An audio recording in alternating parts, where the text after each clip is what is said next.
تدرس السوق كويس جدا، تعرف الوضع اللي انت داخل عليه تبقى محلله. فانت ما ينفعش انك تدخل بيزنس وما تعرفش عنه حاجه، ما ينفعش انك تبقى عارف نقاط القوه ونقاط الضعف، مكانك انت فين، التهديدات.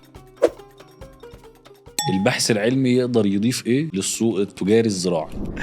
السلام عليكم ورحمة الله وبركاته. اهلا بيكم في الموسم الثاني من اورجانيك بودكاست. النهارده حلقة جديدة، حلقة خارج المألوف اللي احنا متعودين عليه، ان احنا نبدأ نناقش قضية احنا محتاجين لها فعلا، مشكلة ازاي نقدر نطورها، وازاي نقدر نحلها، وازاي نقدر ندعم الايجابي فيها، وازاي نقدر نحل السلب منها.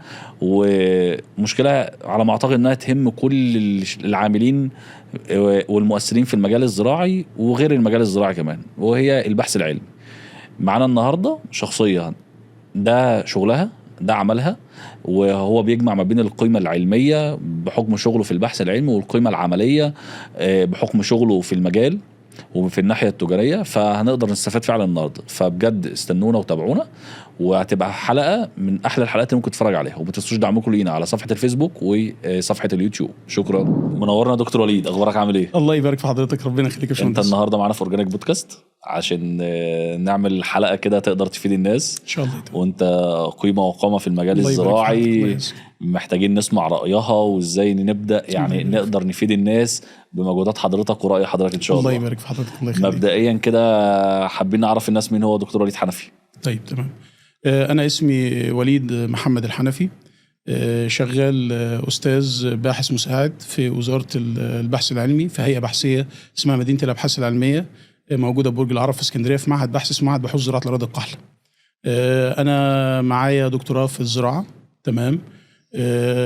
شغال يعني في المجال الزراعي تقريبا دلوقتي دي السنة 20 ليا ما شاء الله. يعني ولسه ما زهقتش. هنروح فين بقى؟ تمام. يعني خبرتي بس مش يعني مقتصرة على الخبرة الأكاديمية فقط، ولكني برضو اشتغلت في القطاع الخاص داخل وخارج مصر في شركات زراعية وفي مزارع. فيعني الموضوع ده خلى عندي نوع من انواع الاسراء يعني او المام بالوضع الزراعي والمشاكل اللي بيواجهها المزارعين داخل وخارج البلاد. يعني ده باختصار يعني او في عجاله يعني تعريف بيه. ما شاء الله. يعني انت حضرتك جامع ما بين الشغل العملي والشغل الاكاديمي تقريبا يعني بالفعل. طبعا ودخلت يعني يمكن الموضوع ليه مفارقه. انا يعني دخلتش السوق بمزاجي، هي الظروف جت كده. لان انا بعد تخرجي من الكليه المفروض ان انا كنت الدفعه بتاعتنا يتعين منها 12 معيد. احنا كان عندنا زراعه المنيا فيها 12 قسم، وانا كنت مرتب من ال10 الاوائل. فكان المفروض ان كل قسم هياخد معيد طبقا لخطه تعيين في الجامعه، وكان المفروض ان انا اتعين، وانا مجهز نفسي على هذا الاساس ان انا هتعين في الكليه وخلاص الموضوع منتهي بالنسبه لي. ولكن سبحان الله الاقدار، يعني دايما الاقدار بيبقى ليها تدخلها وبيكون للصالح. جات الكليه في السنه دي حددت المعيدين اللي هتاخدوهم ب4 معيدين فقط. فكل اللي بعد الرابع بقى خلاص ما عادش ليهم في مكان. 8 مستقبلهم ضاع خلاص. لا في حد لا ما ضاعش ولا حاجه. في حد خدوه بعد كده، دكتور حسن فؤاد خدوه السنه اللي بعديها، كان الخامس، خدوه في مفاضله ما بينه وما بين خريج الدفعات اللي بعد كده كان هو اعلى تقديرا، فخدوه هو في قسم المحاصيل. الشاهد ان لما ما تعينتش في الكليه يعني طب هروح فين؟ واحد متفوق طالع بجيد جدا من اول دفعته وعايز، فطلعت القطاع الخاص. وفي نفس الوقت الجامعه كانت في زمان كان اسمه نظام المنح يعني، فخدت منحه دراسيه في قسم الوراثه واشتغلت في القطاع الخاص. فبقيت ماسك بقى العصايه من النص، ناحيه البحث العلمي والناحيه الاكاديميه وناحيه الشغل في القطاع الخاص. اشتغلت بقى في شركات مختلفه داخل مصر وخارجها، ومع الوقت بقى خلاص يعني في المام بالوضع. الناحيه الاكاديميه خلاص بقى مشيت بقى في التدرج في السلك الاكاديمي لحد ما وصلت لدرجه استاذ بحث مساعد. وفي نفس الوقت القطاع الخاص او السوق الزراعي اصبح مكون رئيسي في حياتي، يعني ما اقدرش استغنى عنه. فمن هنا جاء الربط يعني. فهي الظروف اللي اجبرتك على الوضع، ما اخترتوش بنفسك، ولكن سبحان الله يعني اقدار الله كلها خير يعني. طب بدأنا ازاي في السوق الزراعي؟ والله أنا السوق الزراعي كان بدأت في إحدى شركات الأسمدة في مصر هنا. كانت عايزة مهندسين في منطقة الصعيد، مبيعات ودعم فني. فبدات رحت وعملت انترفيو، بدات من هنا الشغل يعني. نزلت بقى السوق وبدات بقى امارس العمل الميداني، ان هو انزل. واكتشفت اللي انا كنت بجيب فيه جيد جدا وامتياز في الكليه حاجه، واللي على ارض الواقع حاجه. يعني الكليه دي ما هي الا، ودي النصيحه اللي عايز اقدمها للشباب، الكليه ما هي الا رخصه قياده، بس ما تقولش انك بتجيد القياده. يعني هي زي مدرسه القياده اللي بتروح تحضرها اسبوعين 3 او شهر مثلا بالكتير. مفيش مدرسه قياده في اي مكان في العالم بتزيد عن شهر. هي بتقول انك انت بتدي لك الاساسيات، العلامات التحذيريه لما تشوفها تفهم معناها ايه، الميكانيكا العربيه مثلا الاساسيات بتاعتها، الاعطال الشائعه في العربيات ايه، تعرف تسوق ازاي. ولكن ما بتديكش خبره الممارسه. خبره الممارسه لازم تاخدها بنفسك. لازم الاول تطلع الاول تسوق وسط المدينه على قدك الاول، وتشوف الدنيا ماشيه ازاي، وتغلط شويه وتخبط العربيه شويه، وتحك في عربيه او في حيطه شويه، وتتعلم الركنه، وتتعلم ترجع بظهرك، وبعدين بقى تطلع على الطرق السريعه وتجري وتسافر وتروح وتيجي. فالكليه، الناس اللي معتقده ان هي تطلع من الكليه سواقين محترفين، لا، الكليه ما هي الا رخصه قياده. فده بقى دي المشكله اللي بيبقى فيها الطالب او الخريج. هو معتقد ان هيعرف كل حاجه، لا، وده مش دور الكليه على فكره. يعني وفي بعض الناس اللي مش فاهمه بتلوم على المنظومه الجامعيه، تقول لك ايه، لا انتوا ما بتعلموش الناس. لا، هو مش هينفع يعلم الناس الخبرات السوقيه، ولكن هو يقول له ايه اللي محتاجه السوق، ايه العلوم اللي هتفيده في اللي محتاجه السوق، ازاي يشبع هذه الاحتياجات من العلوم اللي هيدرسها. ده الدور المهم جدا اللي تعمله الجامعات، واللي انا شايف فيه تطوير في البرامج وفي المناهج الجامعيه، بحيث انها في كل التخصصات مش في الزراعه بس، بحيث انها تواكب ده. ولكن الخبره دي بتاعتك انت، اللي لازم تكتسبها بنفسك. انت اللي لازم تطلع وتسوق وتغلط وتعمل حادثه مره وربنا يعديها على خير وتمشي وهكذا. وده اللي هيديك الخبره، وده اللي هيخليك تبقى حاجة، مش مجرد انك انت مثلا. والموضوع برضو في بعض الناس بتعتقد ان كلمتين هقراهم او هسمعهم هيدوني الخبرة، او الخبرة بتيجي من كده. هي دي احد مكونات الخبرة، ولكن انا بشبه دايما الخبرة او الخبرة في اي مجال برجليك الاثنين او اقدامك الاثنين. قدم فيهم بتكون العلم، وقدم الممارسة. فانت لو واقف على رجل العلم بس، او الحاجات المكتسبه من الكورسات، هتمشي تعرج. بتمارس بس بدون خلفيه علميه، هتمشي تعرج. انت عندك الاثنين، فانت واقف على ارض صلبه. تمام. فده النصيحه اللي بوجهها للشباب. فبدات بقى انزل مع كل مره انزل فيها. يعني جت منين خبرات؟ يعني كتير من الشباب الصغير بيدخل لي على الفيس او مواقع التواصل او الواتس او كده، يا دكتور احنا عايزين نبقى زيك، انت ما شاء الله عليك، طب نبدا ازاي؟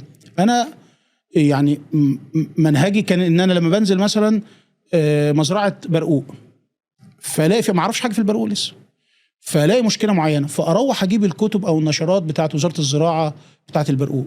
اروح في اداره اسمها اداره الثقافه الزراعيه، بتعمل مطبوعات يعني في تبع لوزاره الزراعه، في غايه اللي بيكتب فيها اساتذه في المراكز البحثيه ومراكز البحوث الزراعيه ومراكز بحوث الصحراء، وكمان المركز القومي للبحوث، وناس يعني مصروف عليها ومتكلفه، معموله اسلوب علمي مبسط جدا، بيخاطب الغير متخصص وبيخاطب المتخصص.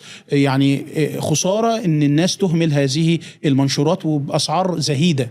يعني لحد قبل ما تغلى الاحبار والاوراق كان ممكن تشتري نشره قيمه ب 75 قرش وب 50 قرش. يمكن دلوقتي بعد زياده الاسعار ممكن تلاقيها بقت ب 15 جنيه. بس النهارده اقل كتاب من الكتب اللي هي اللي ما لهاش لازمه يعني اللي بنقف نشتريها واحنا على المحطه عشان نتسلى في الطريق ولا حاجه، تلاقي كتاب ب 200 جنيه ب 300 جنيه. فلما تلاقي نشره قيمه هتفيدك ب 15 جنيه ولا ب 20 جنيه. طب هي مراكز البحوث يعني عندها الكوادر وعندها القدرات، ان اعظم كوادر في الدوله كلها وفي المجال، ولمين شغل اكاديمي وشغل عملي، بس هم مش بيسوقوا للمنتج بتاعهم. شوف يعني انا ما اعرفش ان مراكز البحوث بتعمل كتب ولازم تروح وتشتريها منين والكلام من ده. يعني انت لو سوقت كويس للمنتج بتاعك قد يكون في بعض القصور، ولكن هم انا شايف يعني المهتم بحاجه بيروح لها.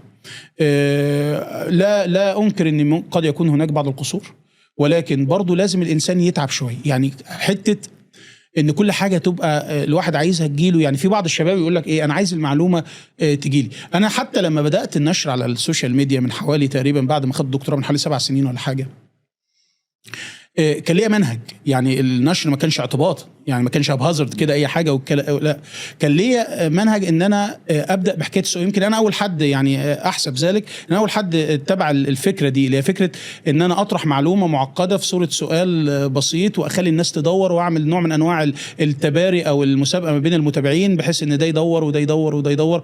انا خليته ارى، يعني انا كده بدون ما يشعر هو بدا ولا. وساعات كنت بدخل المعلومه في صوره تحدي، يعني اللي هو ايه، مين يعرفها دي، مش اي حد يعرفها، مش عارف ايه. فاثير عنده الفضول ان هو إيه يبدا يدور ايه المعلومه دي. واغلبها معلومات ما كانتش بتبقى موجوده مثلا في الاوبن سورسز او الحاجات المفتوحه، فهو اضطر يروح لكتاب او يروح لمرجع او يروح لحاجه، فانا عرفته ازاي يروح للمراجع. وده كان الرساله اللي انا بحملها، مش مجرد ان انا اخلي سؤال انزله عشان اتشهر ويتقال ده في راجل اسمه وليد بينزل اسئله والناس. لا والله ما كان ده الهدف خالص. الهدف ان انا الرساله عايز اوصلها، ان انت دور واتعب واشتغل على نفسك وتعلم تبحث وتقرا. المعلومه اللي هتيجي بالشكل ده مش تنساها العمر كله نهائي، اللي هتتعب فيها. المعلومه اللي هتاخدها كده وانت قاعد كده بمنتهى البساطه، وانت قاعد ماسك الموبايل وقاعد تحت المكيف او المروحه او مش في دماغ القصه، هتنساها بعد 3 دقائق. لان الذهن ما بذلش مجهود، الحواس ما بذلتش مجهود في الحصول عليها. لذلك حد دايما انا بنصح اولادي وبنصح اي حد بيذاكر، وده طريقه ذاكر بالورقه والقلم. ليه؟ لانك بتذاكر بالورقه والقلم بتشغل حواس اكتر، عينيك شغاله والاستحضار الذهني والذاكره شغاله والكتابه شغاله فانت غير لما تقرا بس. كل ما هتزود المجهود في التحصيل، كل ما المعلومه هتكون اشد ثبات في عند الانسان يعني. فإدارة الثقافة الزراعية التابعة لوزارة الزراعة مورد مهم جدا للمعلومات. كنت بطلع من المزرعة من دولة مش عارف حاجة، فماشي دايما أنا ماشي بنوتة، يعني طول عمري عندي حاجتين: أجندة كل سنة ربنا بيكتب لي إن أنا أحياها، واروح أجيب أجندة السنة دي عشان أسجل فيها المواعيد، ونوتة صغيرة كده بتخلص، مدمن نوت أنا ماشي بالنوتة دي، وقلم نوتة صغيرة كده، وقلم دايما في جيبي، كل حاجة نوتس، ملاحظات، مش في الشغل بس، في الحياة. يعني حاجة أنا قاعد مثلا مع الباشمهندس إسلام ولفت نظري لحاجة معينة، هنساها، أصلا إحنا بشر، يعني سمي الإنسان من نسيان. فبعد ما نخلص كده بسرعة وأنا لسه في الذاكرة القريبة، أروح طالع على النوتة وأروح كاتبها عشان تفضل أدور عليها بعد كده أو أستفيد من المعلومات وما إلى ذلك. فكنت أدخل مزرعة أو الزيارة أو التاجر اللي رايح له أو المزارع اللي هقعد معاه، وأسجل، اتكلم عن مرض جديد انا اول مره اسمع عنه. لقيت واحد بيقول بيسيم. ايه بيسيم؟ انا دارس البيسيم في الكليه. لا، بيقول لك اصل الفيتوفثرة بيعمل كذا، في اصل الخناق ايه طب مين فيهم الخناق؟ طب ايه الفرق ما بين ده وده؟ فاروح كاتب ده واروح بقى اذاكره بقى. عارف خلاص بقى دماغ شغاله بقى، عايز ايوه طبعا دماغ شغاله بيطلع بقى بتقديرات هو ده. فاروح كاتب واروح ادور عليها. من هنا جت الخبرات، فربطت العلم بالممارسه الفعليه. مظبوط. اشتغلت فترة في مزارع، اشتغلت طبعا زرعت مع حد، وبعدين اشتغلت برضو في كيانات كبيرة. يعني اشتغلت في مزرعة الركحي في توشكا، وكنت ماسك قسم التربة هناك وقسم الأراضي، كنت مسؤول عن المعمل وعن برضو من ضمن الفترات اللي استفدت منها جدا في حياتي. طب هي فكرة الاستثمار الخارجي بيجي يستثمروا في مصر، انت الفترة دي كانت مشجعة ليك؟ شوف الكلام ده انا بكلمك كان من اكتر من 15 سنة، يعني كانت الاوضاع مختلفة. هو كان الاستثمار في منطقة توشكا لامور معينة، يعني منطقة حدودية، يعتبر يعني هي بحسابات العقل والمنطق الاستثمار فيها غير مجدي. مظبوط نهائيا. وهو انا فاكر الفتره ديت هي ما ادتش للنجاح في الاخر يعني. بالظبط. ما انا بقول لحضرتك الهدف، يعني مش كل حاجه دايما بيكون يعني المرجو منها هو الظاهر او الحاجه، لا بيبقى في اهداف تاني ما وراء الاحداث يعني. هو مؤخرا بدأنا نعيد استثمار هذه المنطقة من جديد. يعني بدأت الشركة الوطنية ومستقبل مصر، وبدأوا طبعا يشتغلوا بقوة، وما شاء الله عاملين نجاحات ممتازة فيها. ولكن في التوقيت ده طبعا استثمارات ضخمة. يعني أنا لا أنسى كلام الأستاذ الدكتور عصام بشور، هو سوري الأصل وأمريكي الجنسية، كان أستاذ في أراضي في الجامعة الأمريكية ببيروت، وحاصل على الدكتوراه في علوم الأراضي من الولايات المتحدة الأمريكية، وكان تلميذ مورجان عالم الأراضي الشهير يعني. الراجل ده كان هو استشاري مشروع الركحي، وكان بيجي لنا المشروع، فكان بيقول لي دي تاني أسوأ أراضي في العالم بعد صحراء نيفادا الأمريكية. ليه يا دكتور؟ قال لك يعني صحراء نيفادا سيئة للغاية، فبدأوا هم يعملوا فيها تجارب النووية والتجارب بتاعت الحاجات بقى الفرط صوت، بمناسبة اللي شغال عندنا خبرة في الصواريخ دلوقتي. بالظبط. الحاجات اللي هي التجارب بتاعت الحاجات الخارقة للصوت. كلمة فرط صوت برضو اللي هي الخارق للصوت يعني. تمام. اللي هو قد سرعة الصوت 5 مرات. مظبوط. فيعني تقريبا بسرعة 6000 كيلو في الساعة. يعني الموضوع بياخد وقت بسيط جدا عشان تبعت اي حاجة بالسرعة دي. الشاهد ان طبعا قال لك دي صحراء سيئة جدا. الصحراء التانية بعديها من وجهة نظره هي صحراء توشكا. طفلة، أراضي صعبة جدا. الأراضي الطفلية دي اللي هي فيها نسبة من أكاسيد العناصر عالية جدا، لما بتيجي تنزل فيها المية بتبقى بص عاملة زي العجينة. أرض يعني لينة جدا، تغيب عنها المية كونكريت، خرسانة مسلحة. فطبعا تخيل انت جدر نبات وسط الوضع ده. فكان يعني حتى كان مهندسين الانشاءات اللي معانا لما بييجوا يعملوا عايزين يبنوا مثلا مبنى او صوامع، كانش يقدر يبني فيها. ليه؟ لان انت لو جيت بنيت مثلا وعملت صرف والارض اتشبعت بالميه، المبنى هيقع، لان هياخد المبنى بالخرسانه بالقعده بتاعته ويحصل فيه هبوط. فكانوا بيستخدموا، اللي انا فاكره طبعا انا مش انشائي ولا انا مهندس انشائي، ولكن من الاصدقاء اللي كانوا معانا في الموقع يعني، كنا احنا قاعدين بقى حياه المواقع والصحاري. فكان معانا مهندس، كان الاستشاري بتاع المشروع كان اسمه المهندس محمد الفولي، الله يعني يصبحه بالخير. وكان الشباب الصغيرين مهندسين المدنيين والانشائيين كانوا بيعملوا احلال للتربه، وكانوا بيستخدموا بعض انواع الخرسانات والاسمنت وخلطات معينه في الخرسانه عشان طبيعه الارض دي. بيقولوا عليها تربه انتفاشيه، اللي هي بتنفش مع الميه وكده.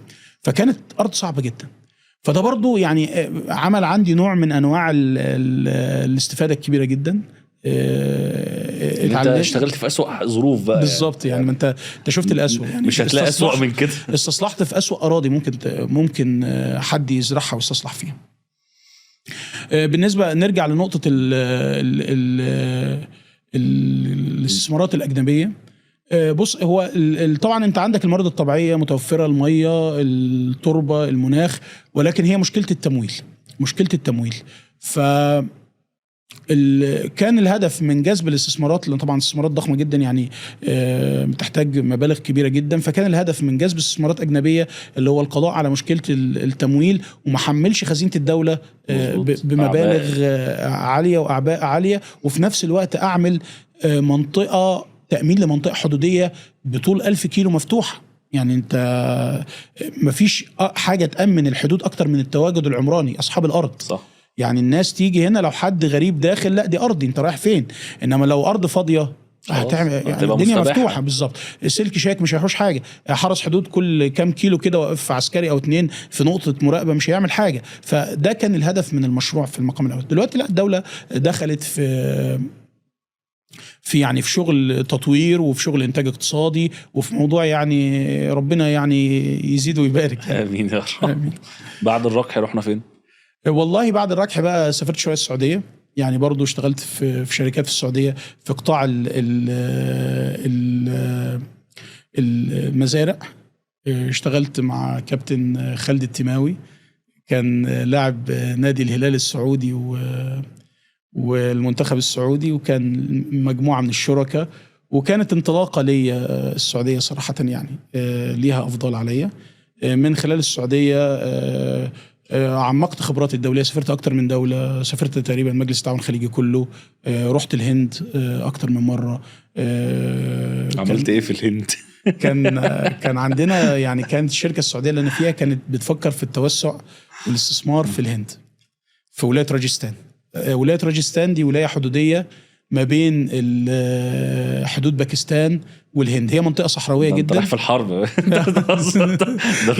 دول بيسلموك. وقتها كانت الامور هاديه يعني. لا انا هحكي لك بمناسبه بيسلموني، انا سافرت غانا في عز فيروس الايبولا.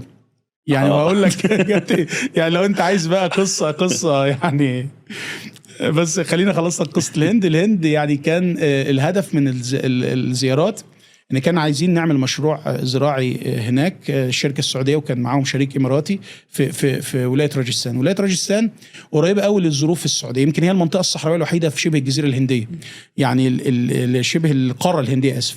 الهند تعتبر شبه قاره، لان طبعا تعداد النهارده هي على فكره خدت مكان الصين هي رقم واحد، مليار و600 مليون تقريبا، والصين دلوقتي مليار و400 مليون.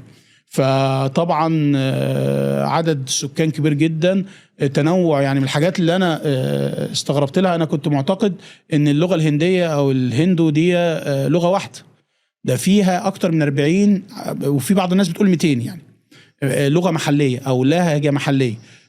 لدرجه ان انا لما كنت مثلا ابقى يعني طبعا لفيت في اكتر من مدينه في الهند، في جوجرات وفي اجرا وفي اللي فيها تاج محل وفي دلهي وفي جايبور وجيتبور وجسلمير وبيكانير. لا مش الهند كلها، الهند كبيره جدا يعني. انا عايز اقول لك انك ممكن تركب جوه الهند طيران داخلي ب3 ساعات، يعني 3 ساعات دي توديك من مصر للسعوديه. مظبوط. فانت تخيل جوه الهند راكب 3 ساعات من بلد لبلد، من محافظه لمحافظه، من مدينه لمدينه. يعني من دلهي مثلا تروح راجستان ممكن تركب طيران داخلي لبيكانير مثلا 3 ساعات.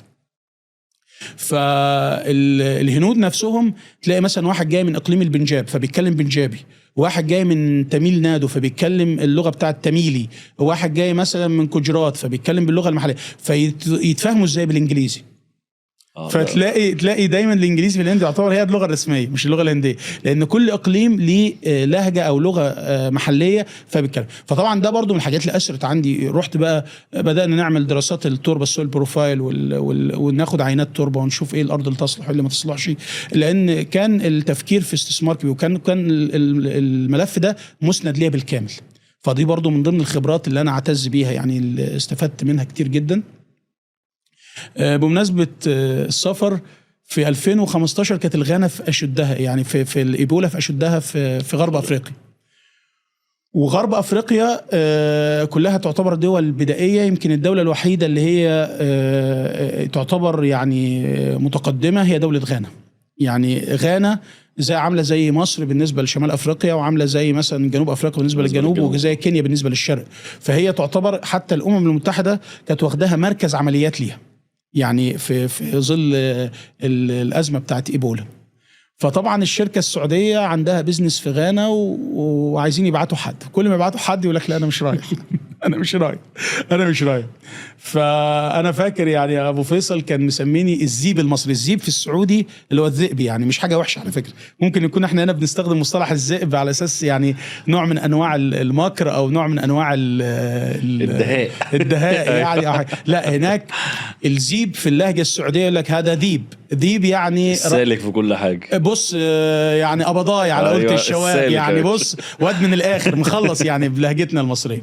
فكان دايما يقول لك والله مالها الا الذيب المصري. فكان رمضان انا يعني فاكر كويس، قال لي تسافر غانا، قلت له اسافر غانا اعمل ايه؟ قال لي عندنا ميشنز 1 2 3 4 ومحدش عايز يسافر. قلت له انت بتقولها لي؟ لا الايبولا الدنيا خربانه. هو ما كانش فيها الايبولا كانت في الدول اللي حواليها، بس هم كانوا يعمل ايبولا الحمى النسفيه، وكان يعني الوضع صعب، ملهاش علاج وربنا يحفظنا جميعا. اللي بيصيبوا الفيروس بيحصل له نزف من كل حته في جسمه لحد ما يتصفى دمه وبيموت يعني. والعدوى منتشره جدا. فقلت له والله هي مغامره، هتديني؟ قال لي هديك مكافاه واجازه في مصر مدفوعه الاجر والدنيا زي الفل ومش عارف ايه. هم عارفين ازاي يجيبونا. بس قلت له بص، هو انا عشان بس حابب المغامره والسفر، انا بحب السفر والمغامره، فانا هسافر، ولكن على المستوى بص انا بعمل مخاطره. وربنا يقول لي بص خلاص يا عم هبعت لك الصندوق لو حصل حاجه هجيبك. قلت له اهم حاجه ما تدفنيش هناك، انا عايز ادفن في بلدي. فطبعا يعني كانت خبره كويسه. سافرت غانا لوحدي، قعدت حوالي شهر هناك، قعدت شهر رمضان كامل. يعني جيت رابع يوم العيد جيت على مصر.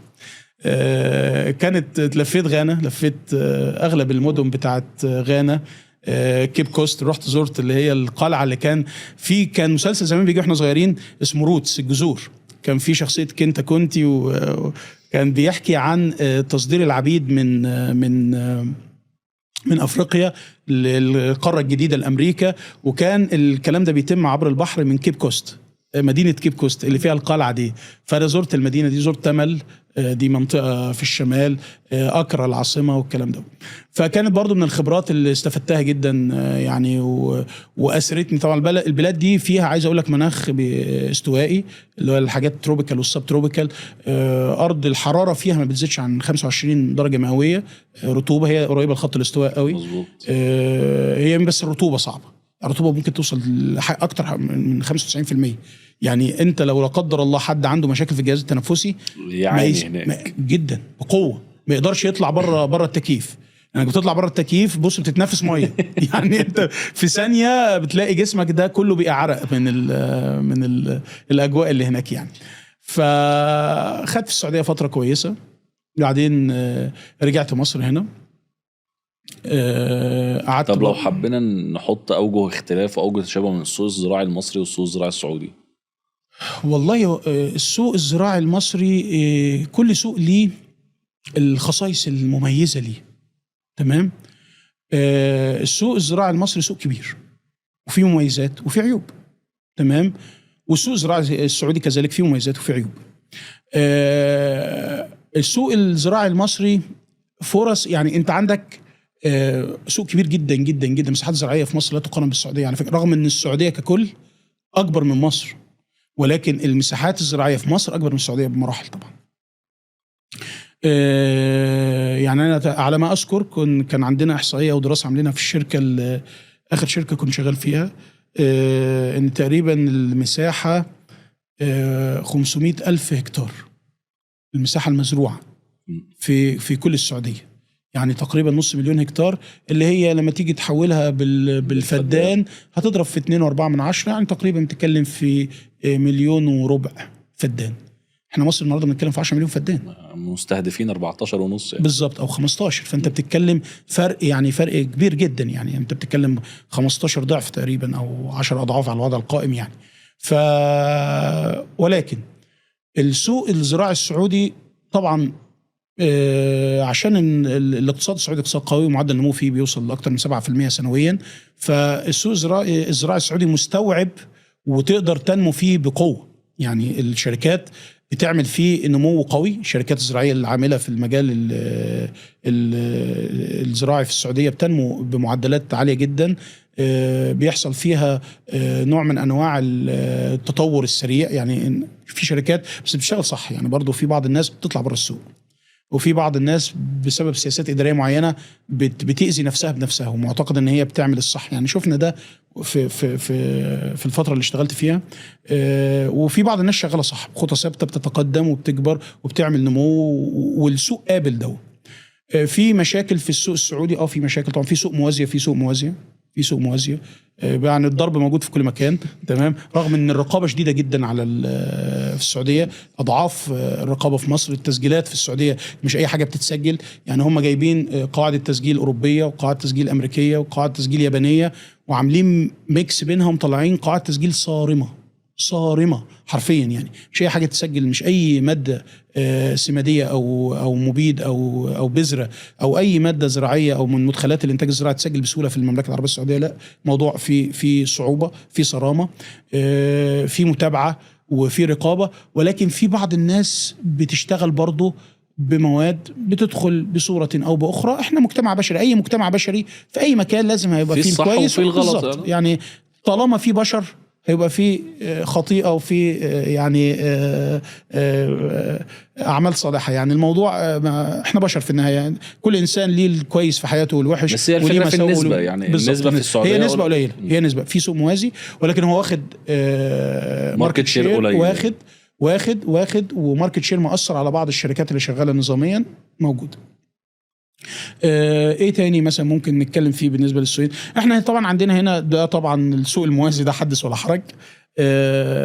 عندنا برضو ان في ازمه النهارده انا شايف كل واحد يعني كميه المصانع زادت بصوره مبالغ فيها في مصر. يعني طب يعني انت ايه الجديد اللي هتقدمه؟ هتقدم NPK؟ طب ما الدنيا كلها بتقدم NPK. يعني ايه النوفاليتي اللي عندك؟ ايه اللي هتقدم ماده فعاله معينه؟ طب ما الدنيا كلها بتقدم، ايه الجديد اللي عندك؟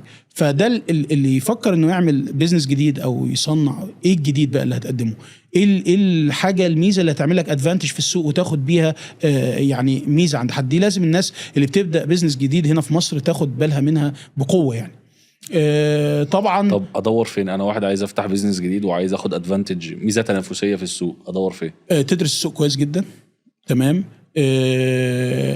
تعرف الوضع اللي انت داخل عليه تبقى محلله. يعني النهارده الصين لما بتبعت ناس تقعد في مصر هنا بالثلاث 4 شهور تعمل دراسه للسوق المصري في الحاجه معينه. حتى انا اقول لحضرتك على ايه، احنا الفوانيس بتاعت رمضان بتجيلنا من الصين، اكيد. والصين مش مسلمين اصلا ولا يعرفوا حاجه عن الفانوس بتاع عارفين الفاطميين. ان في نيد عندك هنا، احتياج. بالظبط، عندك سوق كبير هنا هيستوعب ده، فنزل مخصوص وشاف ايه الاشكال اللي الاطفال بيحبوها والشكل بتاع الشمعه ومش عارف ايه. وفتره من الفترات كان سايد كرومبو فبدا يعملوا لك كرومبو كل سنه في ابديتد كمان، يعني متابعين على طول للسوق، متابعين بيدرسك.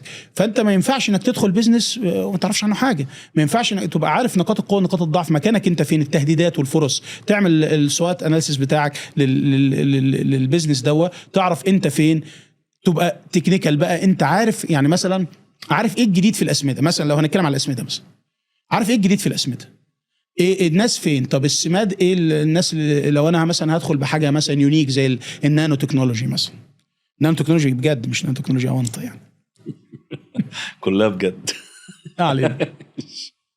اصل فكره ان انا برضه من ضمن الحاجات يعني كل حد دلوقتي انت عارف احنا عندنا ازمه في السوق المصري، ان اي حد عايز يتميز فيروح ضارب كلمتين، واخد لي بالك، فاللي قدامه مش فاهمهم، فهو كده يعني ايه.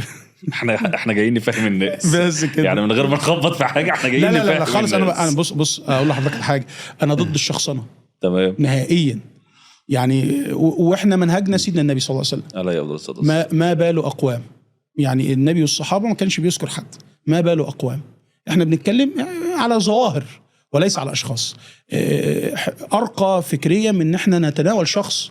الشخص في الاخر ممكن يكون انا وانت واخويا واخوك، واحنا كلنا بنغلط، ما فيش حد صح، ما فيش حد فما ينفعش ان انا اللي يغلط اجلده، لا لا لا لا، او اهينه او اعمل له وصمه عار او ان انا اقعد اتابعه او اتنمر منه، لا بالعكس. احنا بنتكلم على ظاهره هو بقى ياخد باله منه انه بيعمل حاجه غلط فيبطلها.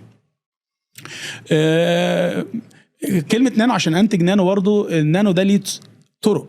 يعني هل انا هبدا من حاجه صغيره؟ فالنانو ده مقياس سكيل، حجم معين، هو 1 في 10 أس -9 من المتر، يعني هو مقياس طول.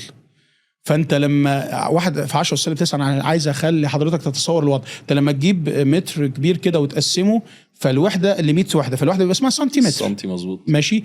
طب قسمته الوحده السنتي ده ل 10 وحدات، اللي هو المتر ب 1000 وحده، باسمه ملي. لما تاخد الميلي ده تقسمه ل 1000 وحده يبقى اسمه مايكرو. طب تاخد المايكرو تقسمه كمان ل 1000 وحده يبقى اسمه نانو. فانت متخيل دقه الايه؟ يعني حاجه قطر الشعر، حاجه لا ترى بالعين. طب هل النانو ده اصغر حاجه في الدنيا؟ لا، في حاجات اصغر في البيكو، في حاجات اصغر، في قياسات اصغر. فالناس اللي بتصنع النانو يا اما بتبدا من الحاجات الاصغر تجمعها مع بعضيها عشان توصل لحجم النانو، يا اما بتبدا من الحاجات الكبيره تكسرها. فعشان تكسر الجزيئات، السماد بتاعي او المبيد بتاعي او الجزيئات بتاعتي دي تكسرها مثلا تخليها في حجم النانو، محتاجه تقنيات، محتاجه حاجات، اجهزه وحاجات ضخمه وغاليه. في ناس بتشتغل بموجات صوتيه، في ناس بتشتغل مواد كيميائيه، في ناس بتشتغل بتقنيات فيزيائيه معينه، في ناس بتشتغل بطرق بيولوجيه، تستخدم كائنات حيه تتغذى على الاسمده او الاملاح دي بصوره املاح، يديها املاح فضه مثلا، يديها املاح ذهب. فهي من تعمل باي برودكتس او تعمل مركبات ثانويه تطلع الذهب ده في صوره نانو ذهب. تمام. طيب الكلام ده علم وموضوع مكلف، فما تقنعنيش انك هتكلف يعني احنا لما بنشتغل ده في الاطار البحثي عشان تطلع جرام نانو. انا كان عندي طالبه ماجستير ناقشت في 23 كانت شغاله على استخدام النانو شيتوزان والنانو سيليكون وتاثيراته على الملوحه مقارنه بالشيتوزان العادي والسيليكون العادي على الملوحه في شتلات الموالح.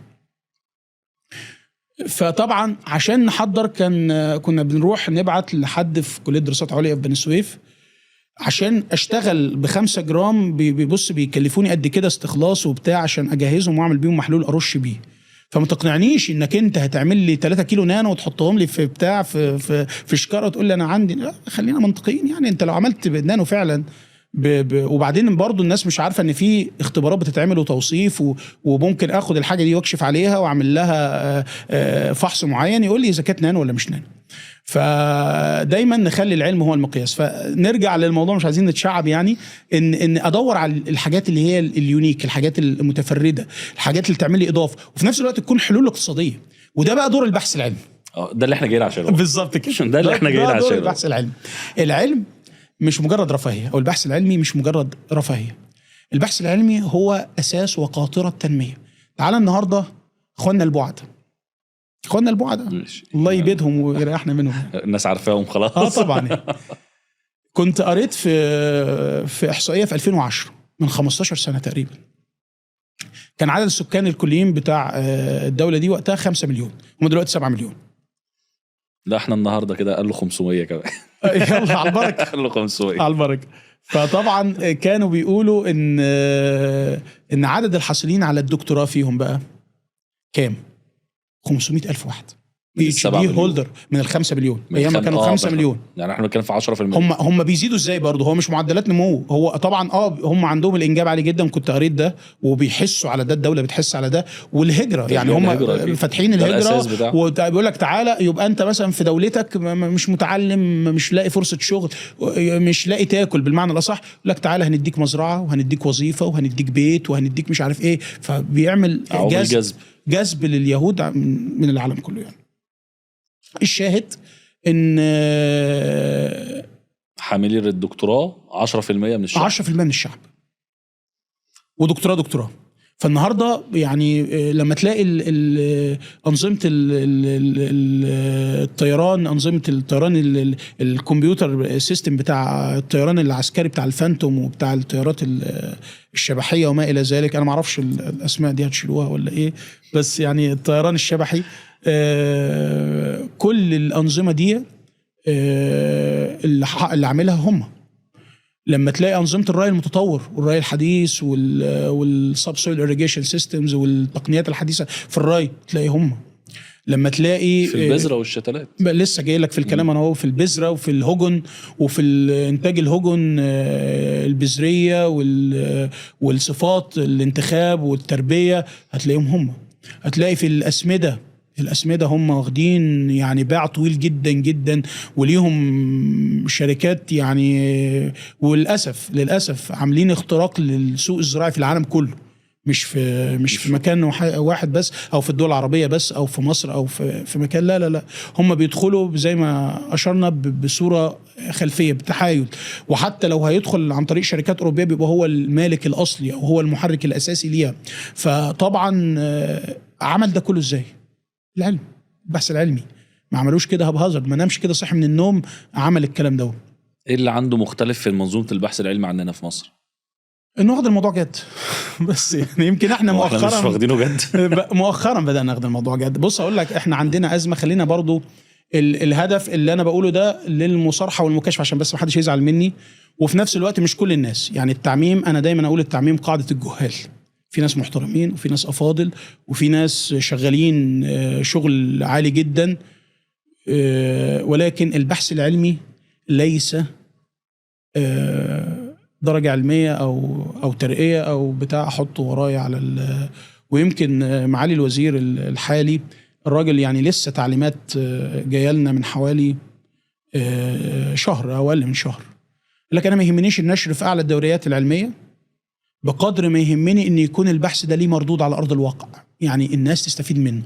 بدأ دلوقتي حتى لوائح الترقيات لينا احنا كوزارة بحث علمي اختلفت. يعني اولا جودة الابحاث المطلوبة عددها زاد، جودة الابحاث المطلوبة زادت، المخرج من يعني لازم يبقى عندك بروتوتايب، عندك نموذج اولي من ما تبقاش شغال كده بحث للبطاطا كده، لا، يبقى في حلول بتقدم وفي نموذج اولي تم تقديمه. تعمل شراكه مع الصناعه، تعالى يا باشا انت مصنع، حضرتك مصنع بتعاني من مشاكل معينه، تعالى انا هشتغل معاك، انا راجل بتاع كيمياء، او انت مثلا مزرعه وانا راجل بتاع زراعه، وانت مصنع شغال في مدخلات او في امور زراعيه وانا راجل بتاع زراعه، تعالى نحل سوا ونوصل لحل ونعمل شراكه. هو ده المطلوب دلوقتي، وهو ده اللي الدوله بتدعمه. ومفيش باحث هيترقى الا بالطريقه دي حاليا. ده اعتمد بالفعل من لائحه الترقيات الجديده دي، اعتمدت ليها سنه دلوقتي. طب وهي المنظومه كانت شغاله ازاي قبل ده؟ يعني اي لا، واحد كانت يجي شغالة. يعمل اي بحث يعني لا، هو كان في خطه. بص، هي العمليه مع كل مدى بيحصل فيها تطوير وتعديل. يعني من كام سنه بدات الدوله تعمل ربط اللي هي مكاتب تسويق التكنولوجيا، ان كل جامعه وكل مؤسسه بحثيه او كل مركز بحثي بقى عنده اداره للتسويق ابحاثه. مش شغال لوحدي، مش شغال. يمكن احنا ان تاتي متاخرا خيرا من ان لا تاتي. مظبوط. تمام. يمكن انا كان ليا احد الاصدقاء يعني صديق عزيز، دكتور زميل، واخد الدكتوراه بتاعته من دوله اسبانيا عن طريق منحه. فلما سافر فهو فاكر ان الموضوع زي هنا، يعني اي حد بيشتغل في اي فكره اجيب الرساله واجيب الدكتور يوافق لي عليها وخلاص، وفكره خطرت عليها وهشتغل والكلام ده. قال له لا، انت جاي منحه، انا اللي هدفع لك. طيب وبعدين؟ قال له هتشتغل زي ما انا عايز، انا اللي بديك راتب، وانا اللي بمول لك الدراسه بتاعتك، وانا اللي شاري لك مكانك في الجامعه ده عشان تقعد بره. على فكره الموضوع كله بفلوس، يعني مفيش حاجه ببلاش. في حاجه اسمها البنش فيز، مصاريف البنش اللي انت قاعد عليه. يعني انت عشان تدخل على بنش في معمل انت لازم تدفع. انك تشتغل كده ببلاش مفيش الكلام ده، هو لازم يستفاد منك. بالظبط كده. فطيب هدفع منين؟ طب ده انا طالب منحه في جهه بقى بتديك الفند مقابل انها تاخد من وراك حاجه. فاهمني؟ الجهه دي بيبقى ايه؟ بيبقى الصناعه، بيبقى الشريك الصناعي. فالبلديه بتاعت الجامعه دي بتجمع المستثمرين او الجهات الحكوميه بالمشاكل اللي عندهم في القطاعات المختلفه، القطاعات الصحيه والزراعيه والهندسيه والانشائيه والطبيه وما الى ذلك، ويبداوا يعددوا المشاكل ويبعتوها للجامعه. فالجامعه تبعتها للكليات والمعاهد المختلفه والاقسام المختلفه. يبدا كل استاذ ياخد المشاكل. مثلا في الزراعه انا عندي مشاكل في محصول كذا وكذا وكذا، فيجي لما يجي طالب يشتغل على النقطه دي. يبقى ده الموضوع بتاع الماجستير. هو ده موضوع الماجستير او الدكتوراه. يبقى انا كده ضربت عصفورين بحجر واحد. الطالب استفاد ماديا، استفاد بحصوله على درجه علميه، والمجتمع استفاد. صح، ان هو البحث ده هيتاخد يطبق بس كده هيحل المشكله. طب الفلوس مين اللي دفعها؟ اللي هيستفيد. صح، اللي هيتحل له المشكله. بالظبط، اللي هتحل المشكله. انا النهارده راجل مستثمر وعندي مثلا بستثمر في قطاع معين وعندي خسائر بسبب مشكله معينه. طب ما العلم يحلها لي. هو ده البحث العلمي. هل احنا وصلنا للنظرة دي؟ بدأنا نوصل لها. هل في تمام ليها؟ لا طبعا لسه بدري. لا هو حلو، احنا وصلنا متأخرين، بس كويس ان احنا وصلنا. احنا اصلا عندنا البنية التحتية المؤهلة لده. بص، البحث العلمي بالمقام الاول كوادر بشرية، موارد بشرية. طبعا الكادر البشري هو اهم حاجة في منظومة البحث العلمي. يعني بدون داعي لذكر نماذج، في دول عندها فلوس وبتتعاون بباحثين اجانب عشان يشتغلوا. مظبوط. يبقى القصه مش قصه فلوس. دول عندها مليارات بتصرف على البحث العلمي، ويجي يقول لك تعالى كلم باحث مصري، تعالى يا عم اشتغل لي بحث وانا هصرف لك عليه مصاريفه ونشره، ويا باشا كمان اتعبك انت وفريق العمل. يعني احنا الكوادر البشريه متوفره. يعني يبقى الازمه هنا ايه؟ لا انا بحكي القصه دي ليه؟ الازمه مش ازمه فلوس. مظبوط. الازمه ازمه كوادر بشريه. انت عندك الكادر البشري، ما عندناش اكتر منه. بس كده. وكادر بشري مميز. يبقى الازمه مش ازمه فلوس على قد ما هي ازمه كوادر بشريه. طيب الكوادر البشريه متوفره، يبقى الازمه اتحلت. تمام. فالبحث العلمي لان هو نشاط عقلي. طب هو مين الكادر البشري اللي يشوف في نفسه ان انا اصلح ابقى باحث علمي؟ يعني انا كاسلام اي واحد معدي انا عايز اعمل بحث علمي او دوله طبعًا تانية تيجي تدفع لي عشان اعمل بحث علمي؟ لا طبعا ده سؤال مهم جدا. العالم او الراجل اللي هو فعلا شغال العلم لازم يبقى فيه مقومات.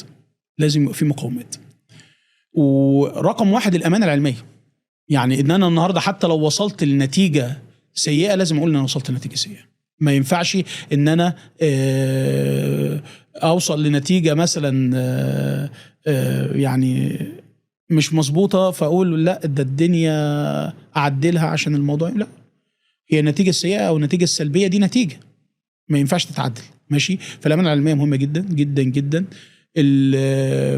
يكون عندي الحد الادنى يعني توفر السمات للباحث. يعني الباحث مش اي حد، يعني الباحث عايز دقة ملاحظة، عايز حد يعني يكون متفرغ للبحث العلمي، حد بيعرف يحلل الامور، بيعرف يربط الامور ببعضيها، يعني فاهم يعني ايه علم، واخد العلم رسالة وليس مهنة.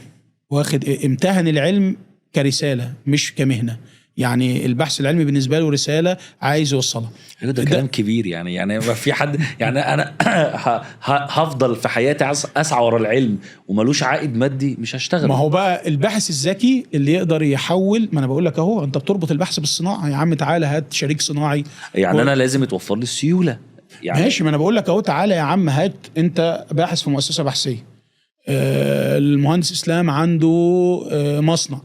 يا عم تعالى هجيبك شراكه وهحل لك المشكله دي وامول لك البحث بتاعك وهتمول البحث ده. وتعالى يا عم نعمل بعد كده عقد بيننا بعد ما الموضوع ينجح. انا حليت لك المشكله دي كانت بتعمل لك خسائر قد ايه، المكسب اديني نسبه من 10%. تمام. اتحلت ازمتي انا خلاص، عندي دخل. تخيل لو عملت ده مع 10 مستثمرين، فانا بقى عندي دخول معتبره جدا. واوروبا شغالين كده على فكره. يعني الاستاذ بيوصل لدرجه ان هو خد درجه الاستاذيه وبعدين بيطلع، ما بيقعدش في المعهد بتاعه وفي المكان بتاعه، بيطلع يشوف السوق عايز ايه، اللي حواليه عايز ايه. بس هو عشان يوصل لكده لازم يكون استاذ. يعني لازم يكون فعلا استاذ فعلا، مش مجرد كلام على ورق او كلام عشان يعرف يتعامل. بالظبط، او كلام. يعني في بعض الناس، يمكن انا بقول لك خدمتني الظروف زي ما قلت لحضرتك في بدايه اللقاء، ان انا نزلت اشتغلت لما ما تعينتش في الكليه وكان عندي ظروف اسريه معينه وكان لازم اشتغل، فنزلت اشتغلت.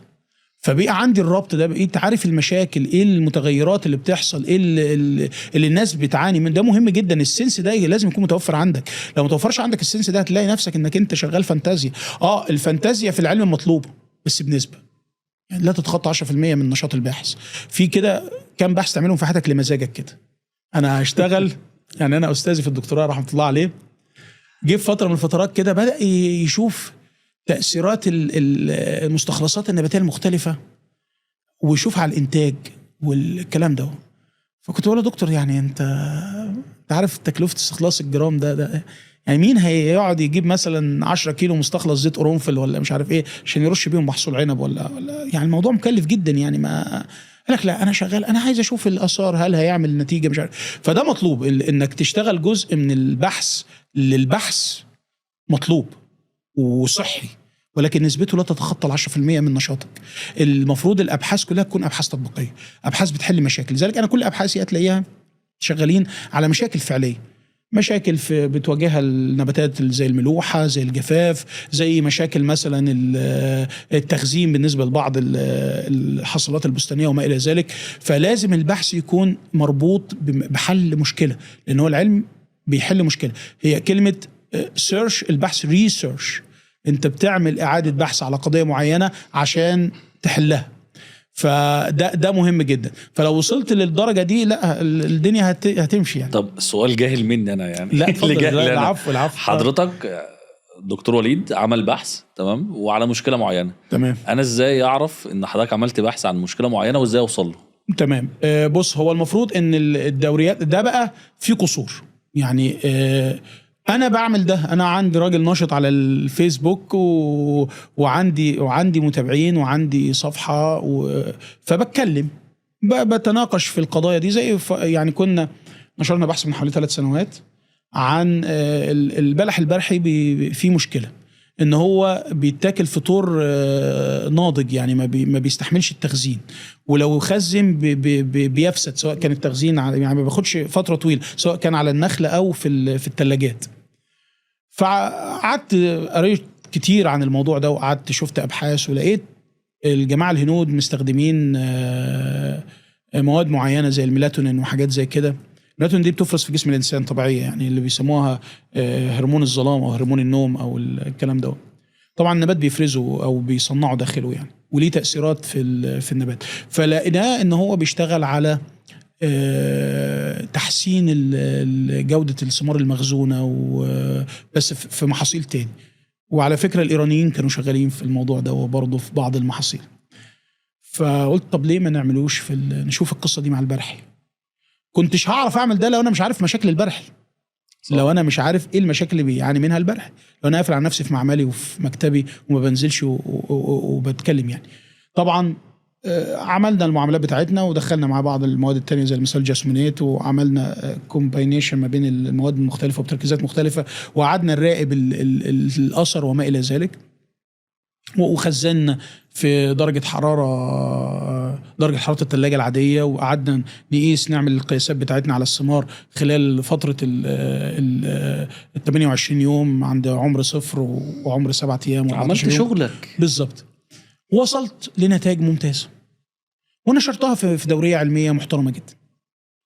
طيب الراجل مزارع التمور اللي هو ما يعرفش القصة دي، يمكن في مركز بحوث زراعية إدارة الثقافة الزراعية بتعمل الجزء ده، إنها بتاخد خلاصة الأبحاث. النشرات دي برضو ما هي خلاصة أبحاث على فكرة، بتاخد خلاصة الأبحاث دي وبتحطها برضو مع النشرات دي جاية منين؟ جاية من أبحاث، فبتاخدها وبتنشرها.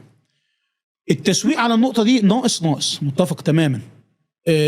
لازم بقى يكون في زيادة، سواء نشاط شخصي للباحثين، وده أنا بعمله، ويبقى الموضوع مؤسسي او منظمي شويه، يعني عمل بتقوم بيه المؤسسه البحثيه او المنظمه اللي الباحث منتمي ليها.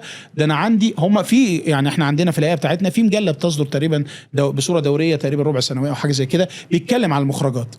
هو بيدي لك هنت كده، وانت بقى لو مهتم تروح تتواصل مع الناس وتدور على الدوريات المنشور فيها. فين؟ انا راجل دلوقتي عايز اتعلم، اروح ادور فين؟ المفروض ان دلوقتي في اغلب الجهات البحثيه فيها مكاتب لخدمه الجمهور، بتروح، او فيها حاجه اسمها اداره علاقات عامه، بتروح للناس دي في اي مكان تقول لهم يا جماعه انتوا مركز بحثي في جزء خدمي عندكم، انا راجل مثلا عندي مزارع او مستثمر في قطاع معين، احنا طبعا هنا بصدد الكلام في القطاع الزراعي، فانا عندي مشاكل 1 2 3، تفيدوني ازاي؟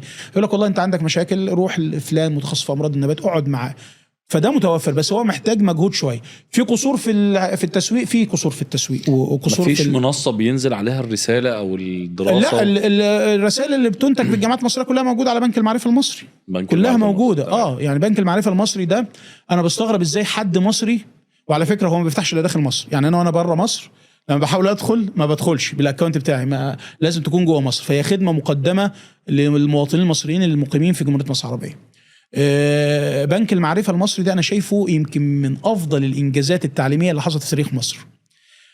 يلمم لك كل حاجه، بس انت اتعب ودور. يعني في ابحاث دوريات اجنبيه ابحاثها اللي هي عشان تشتريها من بره بفلوس مفتوحه لك ببلاش لاي حد مصري، لاي حد معاه الرقم القومي المصري، مش لازم يكون دكتور ولا طالب دراسات عليا. يعني مجرد ان حضرتك معاك رقم قومي مصري تقدر تخش تسجل على بنك المعرفه وتستفيد بالمعارف والعلوم المختلفه. وده مش خاص بصوت زراعه بس، كل حاجه فن، الطب والهندسه والعلوم الاساسيه والزراعه والعلوم الاجتماعيه والعلوم الانسانيه، كل حاجه. بس هو لازم نتعب شويه، بس يعني ده القصه يعني.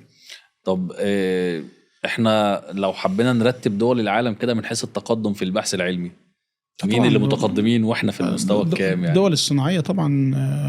لا احنا بص اقول لك على حاجه، يعني طبعا الدول الصناعيه دول اوروبا وامريكا واسيا وليهم يعني باع كبير جدا في الموضوع، ولكن احنا هنا نقارن مثلا بمنطقتنا الشرق الاوسط، وبالرغم من ان احنا ما بنصرفش على البحث العلمي بسبب ظروف الدوله، يعني بسبب الظروف الاقتصاديه اللي بتمر بيها الدوله، يمكن 10% من بتصرفه دول مجاوره لينا، لان احنا تصنيفاتنا رقم 1 عليهم. تمام. برضو في بعض الناس اللي مش فاهمه، لما تلاقي مثلا تصنيف مثلا جامعه القاهره يقول لك يا عم ده ترتيبها 400 على العالم مثلا يعني بعض التصنيفات. طب هو انت عارف العالم فيه كام جامعه؟ يعني انت ممكن تتكلم في اكتر من 50,000 جامعه، فانت لما تتكلم في 400 فانت بتتكلم برضو في حته قدام، مقارنه بدول بتصرف اولا عدد سكانها اقل منك، عندها دول صناعيه، دول متقدمه، دول عندها موارد قويه جدا، تصرف على البحث العلمي والتعليم حاجه عاليه قوي، وانت يعني رغم كل الظروف اللي فاتت دي انت طبعا على النقيض منهم، وانك انت جاي في اول 400. فده ليه اللي مش فاهم يقول لك يا عم هو عايز يبقى رقم 1، هو فاكرها محمد رمضان. فاهمني؟ لا هي مش كده، هي مش نمبر 1. لا الموضوع ما بيتحسبش كده، لا ده جودة المخرج التعليمي وخدمة المجتمع والنقاط كتيرة جدا بتحط في الحسبان وفي التقييم. الموضوع مش ببساطة يعني. فاحنا على الطريق ماشيين في ضوء الامكانيات. انا شايف ان احنا في ضوء، يعني في عندنا حتى في الانتاج النباتي يقول لك الايه، الانتاجيه والجداره الانتاجيه. ايه الانتاجيه؟ يقول لك مثلا الفدان بينتج مثلا 20 ارداب. طب الجداره الانتاجيه، لا ده جدارته الانتاجيه رقم 1. ليه؟ لان هو ده يعتبر اعلى انتاجيه مقارنه بالاخرين. فانا شايف قد تكون انتاجيتنا من وجهه نظر بعض قليله، ولكن جدارتنا الانتاجيه هي عاليه جدا، لان في يستاهل ضوء أكتر من المتاح، كده. في ضوء الوحدات المدخله، المخرجات عاليه قوي. فانا عامل كفاءه في الانتاج، فعاليه وكفاءه عاليه جدا. في حين ان في ناس بيدخل لها بقول لك ملايين ومليانه، وفي النهايه المخرج ما فيش، بيستعين بباحثين اجانب عشان يطلعوا له ابحاث يحط عليها اسم المؤسسات البحثيه بتاعته. وده حاصل على فكره، انا بتكلم عن ظواهر ما. طب لو عكسنا الكلام بقى، البحث العلمي يقدر يضيف ايه للسوق التجاري الزراعي؟ كتير. في بعض الناس في طرق التصنيع، تمام، في الهدر اللي بيحصل، في ايه المواد يعني اصل في بعض الناس، يعني مثلا انا عايز اقول لك انا عايز اعمل سماد مثلا تحجيم، او عايز اعمل سماد مثلا لمرحله عمريه معينه. فانت لو مش فاهم الاحتياجات النبات ده في المرحله العمريه دي ايه، وايه اللي ينفع، وايه مثلا السلوك بتاع النبات ده، الاحماض الامينيه اللي بيكون محتاجها بزياده، العناصر اللي بيكون محتاجها بزياده، فانت لو مش فاهم ده مش تقدر تعمل الماده او المركب الامثل لده. انما لما يبقى عندك الخلفيه دي وراجل فاهم الكلام ده، فتقدر تحط المدخلات اللي هو ايه محتاجها النبات. يعني انا خلاص بقى عرفت حضرتك مثلا بتحب اكل معين، فانا عايز بقى ابسطك فاعزمك على الاكله اللي انت بتحبها. انما على النقيض لو انا مش عارف، ممكن اعزمك على اكله انت بتحبهاش خالص فما تاكلش، فيبقى العزومه اونطه. يعني انت فاهمني ازاي؟ دي بقى في فايده المعرفه، او دي ميزه المعرفه، ان العلم بيفتح لك الافق في مكاسب كتيره جدا. يعني اقدر اخدم في قطاعات مختلفه في المجال الزراعي. يعني اي حد عنده مصنع وعنده مشكله في التصنيع يقدر البحث العلمي يحلها. طبعا في الطرق، في الميثودولوجي بتاع التصنيع نفسه، من النواحي الكيميائيه، في الامور اللي هي الفسيولوجيه، والامور المتعلقه بالماده اللي انت بتعملها دي، ايه المستهدف، ايه التارجت ليها، وهتتعامل ازاي، والمشاكل اللي ممكن يقابلها النبات مثلا، الاثار الجانبيه للماده دي، مقارنه الماده دي بغيرها، كل ده العلم اللي هيوفره لك. ولا انت هتشتغل؟ المشكله دلوقتي في بعض الناس بتجيب اي حاجه كده وتروح منزلاها السوق وتيجي، يبقى ممكن الماده كويسه جدا بس حصل مشاكل في التطبيق، او حصل توقيت خاطئ. اصل لازم اي حاجه بتستخدمها يكون لها وقتها، ويكون لها مقدارها المعين. يعني مش وبس انت نفسك في بيتك، يعني فنجان القهوه لما بيتاخد في وقت معين بيبقى غير ان هو يعني بتصحى من النوم وانت قاعد تقرا او تذاكر او انت مركز في حاجه، بيبقى غير اي وقت تاني. لا، هو العلم علم 1 زائد 1 يساوي 2. ده اتعلمته في العلم. بالظبط. لو حد شغال من غير علم ممكن يحط 1 زائد 1 زائد 2 زائد 3 وعايز يطلع 3 في الاخر. ما هو المشكله بقى كمان ممكن يكون حد شغال بالعلم ويجي يضيع، هو مش رابط نفسه بامتى يطبق. وده بنشوفه، يعني تلاقي حد مثلا عنده مركب نيماتودا قوي جدا، يعني يقارن وينافس المنتجات الأوروبية، ولكن طريقة الاستخدام أو مثلا أو مادة مثلا ما ينفعش تخلط، فما يقولش التوصية دي للمزارع، فيجي المزارع يخلطها فالمادة تترسب وتنزل على الأرض فما تجيبش نتيجة، فيقول له مركبك ما جابش نتيجة. وهي المشكلة ما كانتش في المركب، المشكلة في التطبيق. فدي فايدة العلم، ان هو يعمل فوكس على الحاجات الصغيرة الرفيعة دي، التفاصيل اللي انت مش شايفها دي، يقول لك خلي بالك منها. انا بتكلم على حاجة مبسطة، الموضوع اكثر تعقيدا يعني مور كومبليكيتد، بس انا بتكلم على حاجة مبسطة عشان المتلقي يفهم دور العلم. ولكن الموضوع فيه تفاصيل وفي يعني اسهاب. لو هنتكلم بقى في ربط العلم بالصناعة، الموضوع كبير، في التصنيع، في الحصاد، في معاملات مع بعض الحصاد، في المواصفات التصديرية، في ازاي احافظ على الثمار بتاعتي مثلا في ظروف الجفاف اللي حاصله، والقله الميه والندره بتاعت الميه في الاراضي المستصلحه جديد. وكمان الدوله انا قاري ان هم بصدد تشريع قانون كمان لحكم عمليه حفر الابار، مش يبقى الحفر على المطلق دلوقتي، لازم رخصه ولازم يتعمل يعني جس للميه الجوفيه، الخزان الجوفي والكلام ده. الموضوع مش هيبقى زي الاول مفتوح كده على البحري اي حد يحفر في اي اتجاه كده، لا، مش معنى ان ارضك برضو، ما الميه الارض ارضك بس الميه مش ميتك، ميه الدوله يعني. فطب في ظل ده انا عايز اعمل حفاظ على الميه، طب ايه المعاملات الزراعيه اللي انا ممكن اعملها اقلل بيها الكلام ده، ايه طرق الري وما الى ذلك يعني. طب هو الباحث اللي يدور على الصانع ولا الصانع اللي يدور على الباحث؟ المفروض الصانع اللي يدور على الباحث. هو بص، هو الموضوع مين اللي عنده المشكله يعني. دايما هي بص اشكاليه الزبون اللي بيروح للبقال ولا البقال اللي بيروح للزبون. لو الزبون اللي بيروح للبقال بس كده. مين اللي عايز، مين اللي عنده الحاجه؟ الصانع المفروض. فهو بيروح للباحث، الباحث بيحل المشكله. فالمنطقي ان الصانع هو اللي يدور على الباحث، مش الباحث اللي يدور على الصانع. ما هو انا كراجل صانع عايز اروح لحد باحث انا متاكد ان هو هيحل لي مشكلتي. يعني انا ممكن اروح لحد باحث واديله التمويل الكافي وياخد وقته وما يحليش المشكله بتاعتي في الاخر. بص يعني هي المفروض الموضوع يبقى عمل مؤسساتي او عمل من خلال الدوله. تروح بروتوكول تعاون مع هيئه بحثيه، يا جماعه انا هدخل معاكم شراكه بعقد مقابل ان انتوا تحلوا المشكله دي. انا مش هشخصن حد، انا ما اعرفش حد فيكم، انتوا بسين بقى من الناس، بصاد من الناس عندكم تحلوا لي القضيه دي، ليكوا عندي الدعم المالي الى ان تحل المشكله، ويبقى في عقود بالكلام ده. تمام. طيب دي حاله. الحاله الثانيه انك عارف حد معين، ما مش لازم الباحث ده يكون شغال في هيئه بحثيه، او مش لازم يكون يعني في ناس باحثين شغالين فري، يعني في ناس شغالين يعني بدون غطاء، هو عامل لنفسه مكتب خاص بيه او هو الراجل تقدر تتواصل معاه يعني. ولكن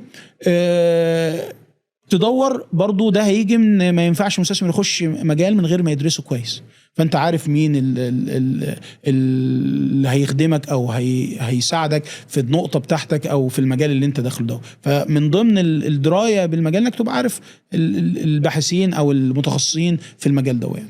طب لو حبينا نحط بقى حلول عشان خاطر فعلا يبقى في بحث علمي قوي في مصر، وفي مستهلك او زي ما نقول كده مستفيد عايز يقدر يستفيد من الابحاث العلميه، الاطار الخارجي زي بقى ما بيحصل في احسن دوله في العالم فيها بحث علمي وفيها استفاده من البحث العلمي، عايزين يبقى في زيها في مصر. بص لازم ربط طبعا التمويل مهم جدا، الاهتمام بالباحثين مهم. تمام. وتكليفهم، يعني انت اديله الاهتمام وكلفه، يعني التكليف مسؤوليه، انت مسؤول. يعني انا هدي لك البينيفيتس المعينه دي مقابل ان هاخد منك، ولو ما خدتش منك يبقى في حساب يعني. تمام. طبعا التمويل مهم. مش شرط التمويل يكون من الدولة، من خزينة الدولة، لا أنا ممكن أدخل المستفيدين، الشراكة الصناعية، الربط وآلية الربط ده طبعا اللي يقوم بيها لازم يكون يعني مش عارف في التصور، ولكن الدولة عشان يبقى في نوع من أنواع ضمان الحقوق لكل الأطراف. انت لو عملت منصة، يعني منصة للبحث، يعني منصة هيئة بحث علمي يدخل عليها أنا كإسلام عندي مشكلة، أكتب إن أنا عندي مشكلة كذا كذا كذا ومستعد إن أنا أدفع بادجت لحد مبلغ معين. الأكاديمية ممكن يتعرض على حضراتكم، ممكن الأكاديمية ممكن أكاديمية على أساس إن هي الهيئة المنوط ليها إدارة وتنظيم المؤسسات البحثية في مصر، وكل المؤسسات البحثية العاملة في مصر بتعمل تحت مظلة أكاديمية البحث العلمي. ده مقترح، ويمكن الناس هتشوفنا وأساتذتنا في الوزارة وفي الأكاديمية يشوفونا. مقترح ليه ما نعملش حاجة زي كده، يكون زي منصة ادرس في مصر مثلا اللي معمولة في الجامعات. بيدخل الطالب الأجنبي بيديله الخيارات المتاحة، الجامعات المختلفة الموجودة عندنا سواء كانت حكومية أو خاصة، والبرامج المختلفة وتكلفتها إيه بالدولار، وهو بيدخل يختار البرنامج اللي عايزه بما يتوافق مع رغبته يعني. وبيعمل ليه يعني احنا بنوجه نداء للدكتور محمد أيمن عاشور وزير التعليم العالي والبحث العلمي من خلال برنامج حضرتك، ليه ما يتعملش منصة زي كده ترعاها أكاديمية البحث العلمي، تنظم العملية دي ما بين ما بيبقاش في الزراعة بس على فكرة، يبقى في كل حاجة، في كل حاجة، في كل قطاعات الحياة. يبقى في نوع من أنواع التنسيق تحت مظلة الوزارة اللي بترعاه وبتضمن لكل الأطراف، عشان يبقى في ضامن أكيد. يعني أنا مش هدفع فلوس في الهواء، في نفس الوقت الباحث هيتعب يلاقي المردود بتاعه. يلاقي المردود. ما ممكن باحث يشتغل تحت مثلا حل مشكلة اللي يجي لمستثمر يقول له والله أنا خلاص أنا خدت حل بالسلامة، يعني فاهمني إزاي؟ مين اللي يضمن الحقوق؟ لازم يبقى في مظلة قانونية مدعومة بنظام بالدولة، يعني نظام الدولة يدعمها. فمقترح عظيم من حضرتك يعني ان يتعمل حاجه زي كده. هو الموضوع كله هو ميس كوميونيكيشن ما بين الاثنين يعني. بالظبط. انتوا محتاجين يعني يعني محتاج دكتور وليد يقول انا عندي مشكله عندي اللي احلها، انا بعرف احل 1 2 3 4، ومحتاج الناس تقول ده انا عندي مشكله في حلها عند دكتور بالزبط. وليد يلا. فهي التنسيق ده ممكن يتم من خلال الاكاديميه، ده تصوري الشخصي، ويبدا يحصل الربط اللي حصل ده هيحل كتير من مشاكل البحث العلمي ان شاء الله نحل كل مشاكل البحث العلمي.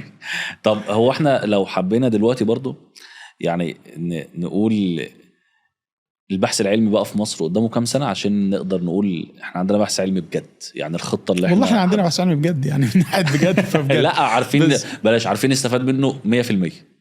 احنا لو فعلنا شوية الحلول اللي اتكلمنا فيها في الحلقة دي، انا شايف ان ممكن خلال اقل من 10 سنين يكون عندنا ربط قوي جدا ما بين الصناعة والبحث العلمي، ما بين التطبيق والمعرفة. يعني احول العلم والمعرفة والمعارف المكتسبة لتطبيق على ارض الواقع. لو عملنا ده وبدأنا نوعي وننشر، وبقى في نوع من انواع الثقافه والربط والحضور المجتمعي للباحثين وسط الناس، زي ما انا بعمل، ما بخليش فعاليه زراعيه موجوده اللي بحضرها يعني تمام، سواء وانا متواجد داخل مصر او حتى خارج مصر. التواجد ده والفعاليات دي والربط والمام الباحث بكل ما هو جديد في مجال عمله ومشاكل اللي بيواجهها السوق، ده مهم جدا، هيساعد الباحث كمان لما يحس انه مستفيد ماديا من وراء الموضوع، او التعاون مع الصناعه هيفيده ماديا وهيعمل له دخل كويس ليه ولاولاده، هيبدا كمان يهتم بالموضوع اكتر ويحل فيه. فدي حلول مقترحه هتخلي تختزل الزمن اللي احنا ممكن نشوف فيه مصر فيها بحث علمي قوي مربوط بالصناعه. هو في بحث علمي قوي في مصر، في كوادر بشريه عظيمه في مصر، يعني في ناس يعني غير موفقه ولكن نسبتهم قليله، ولكن السواد الاعظم ناس كويسين جدا. ولكن عشان نفعل المنظومه دي محتاجين، يعني لو عملنا شويه الخطوات التفعيل دي، ممكن اقل من 10 سنين، اقل من عقد من الزمان، نشوف ان شاء الله تعالى وضع افضل يعني. بس هو في مقوله دايما كده تتقال، يعني يقول لك يعني احمد زويل ليه نجح بره مصر. يعني ماشي، ده صح جدا ومتفق مع دكتور احمد زويل يعني رحمه الله عليه. هو نفسه اللي قال يعني هما بيقفوا جنب الفاشل ياخدوا بايده. مظبوط، احنا بنحارب الناجح، يعني بنحارب الناجح. للاسف الشديد احنا عندنا برضو لازال المشاكل النفسيه من غيرة النفس لا هي هل دي حقيقه اصلا؟ في بعض الاماكن طبعا. خلينا يعني اصلا مش هنحط راسنا في الرمل زي النعام ونقول ان لا، في بعض الناس تلاقيك مثلا يعني ليك تواجد يعني يا فندم حضرتك بنتكلم لو في مؤسسة حكومية، شهر عقاري، اي حاجة، مع احترامنا لكل حاجة، بس احنا بنتكلم في اعلى مرحلة علمية خدوها كل حاجة في اعلى، يعني ده اقل واحد فيهم معاه دكتوراه، يعني مش استاذ دكتور، لا اقل واحد معاه دكتوراه. هو مجتمع بشري في النهاية. طبعا احنا بنعممش برضو، لان انا ضد التعميم. بعض النفوس بيبقى غيرة نفسه، هو ما نجحش في ان هو يوصل للي وصل له غيره، يعني او على الاقل يقول لك لازم تخليها من تحت مظلتي، انا لازم اشارك في الموضوع، اخد لقطه، يعني فاهمني ازاي. في ناس بتحارب، للاسف الشديد في ناس بتحارب بقوه، كمان بتحارب لدرجه الايذاء، وفي ناس بتدعم على النقيض برضو، في ناس بتدعم وفي ناس محترمة جدا. فاحنا بشر في النهاية، فينا الكويس وفينا الوحش، فينا اللي يدخل الجنة وفينا اللي يدخل النار، يعني احنا مش كلنا ملائكة ولا كلنا شياطين. فللأسف الشديد ده موجود في أي مجتمع بشري على فكرة، لا في كل مكان مظبوط. يعني مش قاصر على المنظومة البحثية في مصر أو الحياة الأكاديمية في مصر، موجود في كل أنواع الحياة الأكاديمية. هتلاقي دايما الشخص اللي هو يعني بيصبت أو بيحاول يعطل مركب السير زي ما احنا بنقول، وهتلاقي الشخص اللي بيدعم واللي بيمشي الأمور يعني.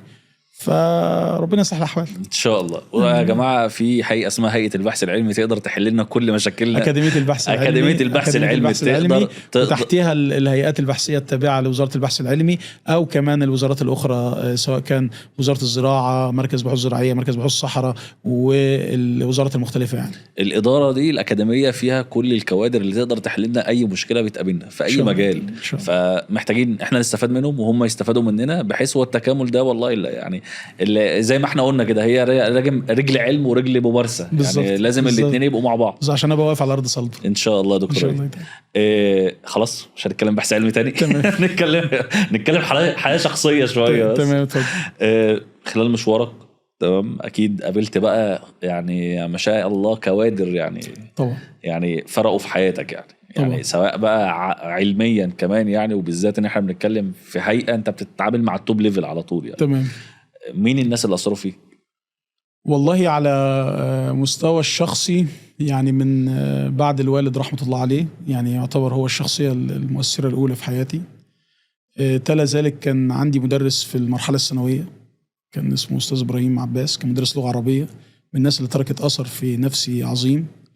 في الجامعة أستاذ الدكتور قاسم زكي، ربنا يبارك في عمره ويديله الصحة، أستاذ الوراثة في كلية الزراعة جامعة المنيا، من الناس برضو اللي يعني ساعدت في تشكيل وجداني وتأثرت بيهم طبعا. في السوق الزراعي يعني من الناس اللي برضو اتعلمت منها في مصر هنا. يعني انا برضو مش عايز يعني ايه، انا اشتغلت مع ناس كتير، بس يعني مش عايز حد يزعل، بس من اكتر الناس رحمة الله عليه الدكتور ياسر عبد الحكيم، لان اشتغلت معاه في شركة تكنو جرين وشفت فيه ربط للعلم بالممارسة. كان هو ماسك مدير المكتب العلمي لشركة تكنو جرين في الوقت اللي انا كنت شغال فيه مهندس دعم فني وترويج في منطقة الصعيد، وكان هو من الناس اللي أثرت فيا. كان يعني رحمة الله عليه عنده مهارة الربط ما بين العلم والممارسة. كان عنده برضو الايه يعني حتى روح الدعابه في يعني طريقه ايصال المعلومه عنده، يعني القلب يتفتح له يعني بسيط جدا، ويعني ابن بلد يعني بلغتنا كده يعني. فدي من الشخصيات اللي اقدر اقول ان هي اثرت فيا وفي في المسيره يعني. طب لو خدنا نصيحه كده اتقالت لك بقى، هي اللي فرقت فعلا في الكارير بتاعك، وحابب ان احنا ننقلها انك تسمع اكتر ما بتتكلم. تمام. يعني فعلا حرفيا آفة الناس دلوقتي في كل حاجة الكلام الكتير. لو شغلت وضع السايلنت شوية وسمعت، خبراتك هتتضاعف، حتى لو الكلام اللي بيتقال غلط فانت هتعرف ان ده غلط ومش هتعمله. يعني من اكتر الحاجات اللي انا استفدت منها في حياتي ان انا دايما بحاول اسمع واستفيد من غيري، واستفيد من كل التجارب اللي حواليا، واقيم تجارب الجميع ولا اسفه احد. يعني ايا كان التجربه اللي هي صاحبها عاملها، ايا كان هو مقداره ايه علميا او اجتماعيا، او هو في الاخر ليه قيمه انسانيه ويحترم لقيمته الانسانيه، وقيمته الانسانيه عاليه. ما دام حط جنبيه انسان فهو له قيمه وقيمه عاليه، بغض النظر قد يكون امي لا يجيد الكتابه والقراءه، قد يكون رجل نصيبه من التعليم قليل، قد يكون رجل فقير، ولكن قيمته الانسانيه عاليه، فاسمع منه. ده يمكن احد المكونات الرئيسيه لشخصيتي، وخلى عندي نوع من انواع الاستيعاب للاراء والثقافه المتنوعه ان انا بسمع كتير، بسمع من كل الناس وبحترم اراء الناس حتى لو فيها غلط، حتى لو الراي اللي بيتقال لي مش عاجبني. بدرب نفسي. الاول كنت بعاني، يعني ما ببص لا الراي ده مش عاجبني لا خلاص، يعني بدات ادرب نفسي ان انا اسمع واتدرب على ان لا لازم اخلي عندي نوع من انواع تقبل الاخرين. فالسماع، نصيحتي السماع اكتر من الكلام.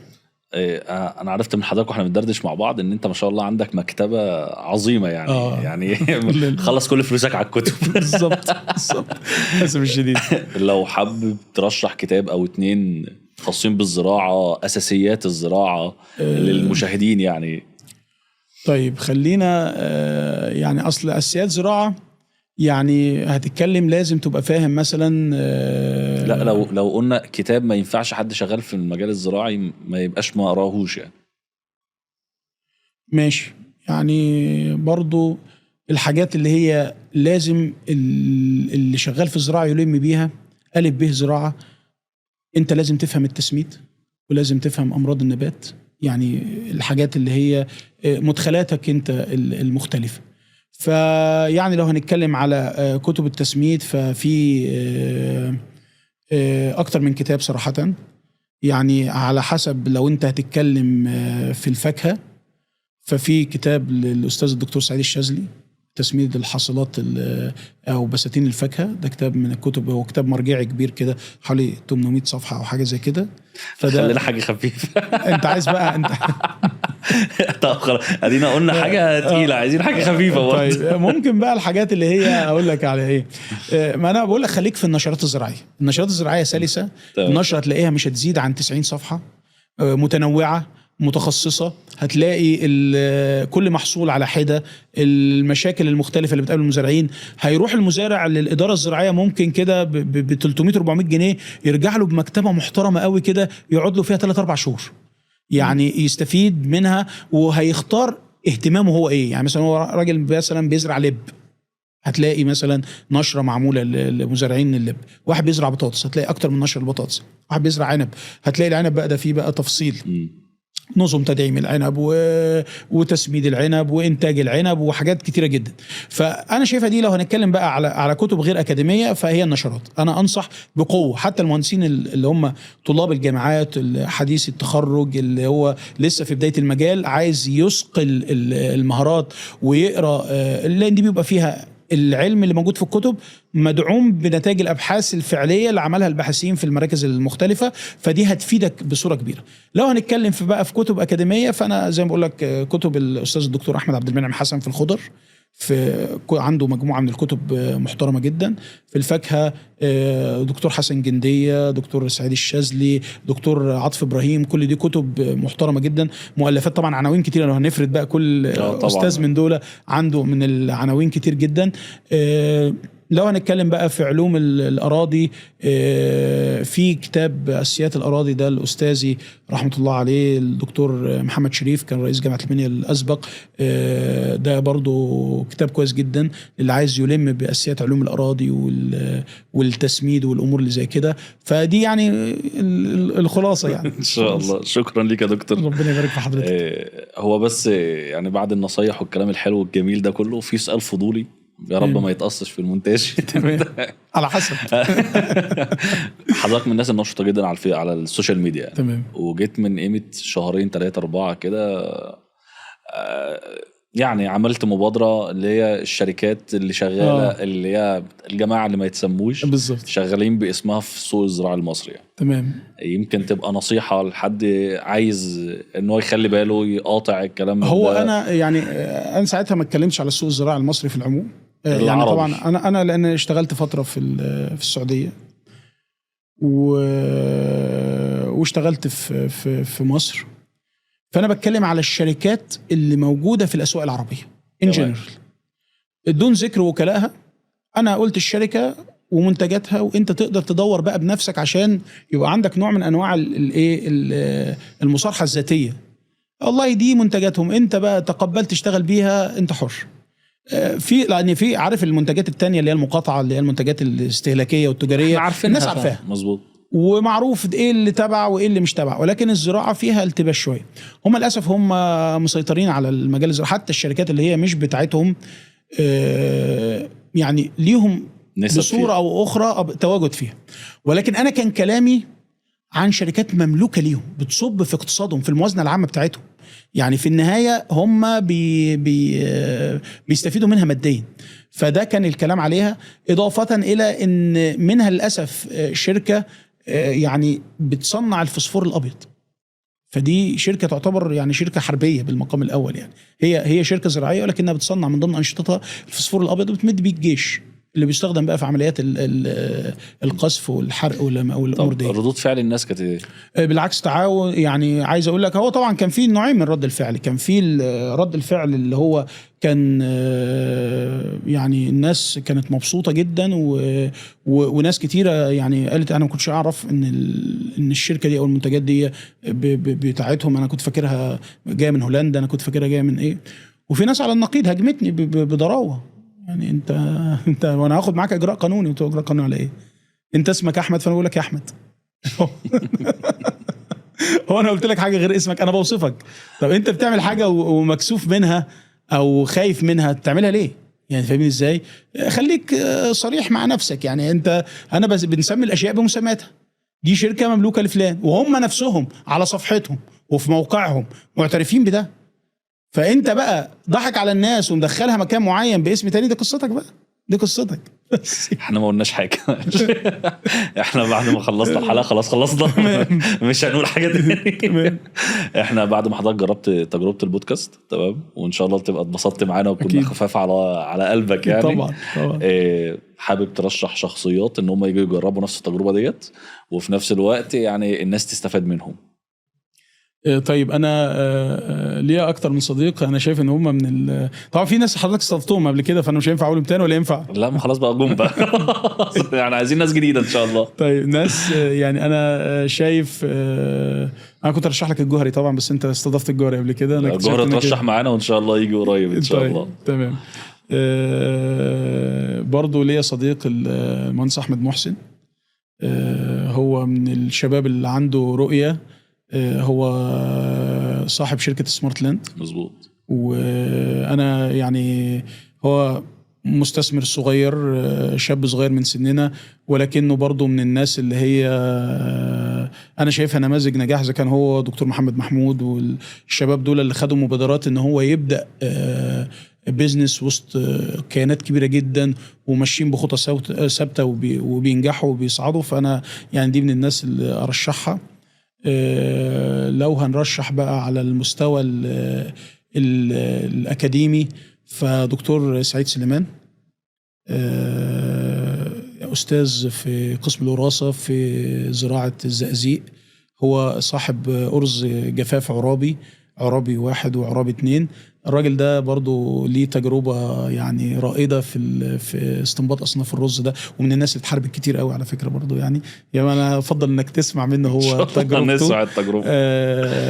راجل أستاذ عظيم، من الناس العظماء والناس اللي يعرفوا قيمة البحث العلمي المصري. احنا كده قلنا كام شخصية؟ 2. مين تاني ممكن نرشحه؟ يعني انا بحاول اعمل تنوع، يعني حد من البيزنس، حد من الاكاديمي. لو هنتكلم مثلا على الشباب مثلا، نخلي حد المرشح الثالث من الشباب. يعني احنا حطينا احمد كمثال للمستثمر الشاب، حطينا الدكتور سعيد كمثال للاستاذ الاكاديمي او الباحث. الشباب يعني انا شايف مين على الساحه ممكن ان هو يفيد الناس بتجربته او عايز تقول حد من السعوديه نقدر نوصل له؟ مفيش مشكله.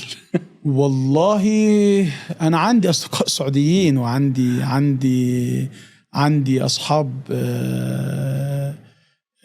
شركات سعوديين مستثمرين من الاصدقاء كتير جدا. برضو انا عايز ارشح لك حد يعني هيكون ممكن توصل ان شاء الله.